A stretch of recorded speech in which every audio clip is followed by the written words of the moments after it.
when you look at Uganda, you're talking about nearly 40 million human beings. How can an individual from Rwachitura, Yoweri Museveni, dominate the entire country? What about somebody who said once that no society gets a leadership that it desires, that you actually get who you deserve? There is truth in that assertion, unfortunately, because what happened, I think I can cite maybe two factors here. We had a defect at birth from, when we gained our independence, that was repressive and that was non-competitive.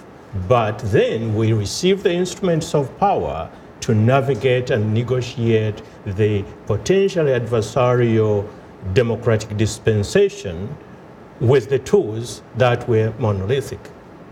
So that was difficult for our post-independence leaders to grapple with. And then what happened, you ended up with the single-party system, centralization of power, personalization of power, and of course the corruption.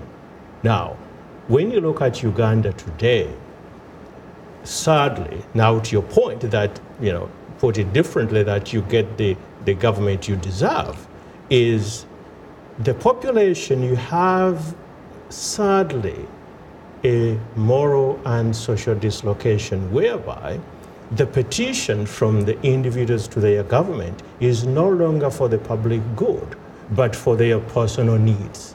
In other words, you have a population that is shaking leadership for cash, and leadership is giving it to them, and in return, they are gaining and retaining power. And another point to raise here with especially the person of Yoweri Museveni, he's a person, in my view, who still resides in the medieval era.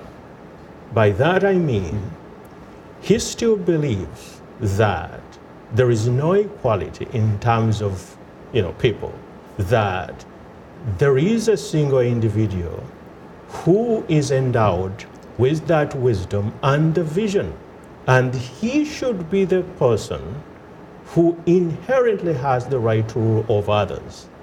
And for someone who, shrugs on aristocracy, you'd think that he would not perpetuate this position whereby he actually believes that power, wisdom is flowing from the top to the bottom instead of being the source from the masses, empowering and making those decisions. I see. Well, time happens not to be our best ally, Munanga.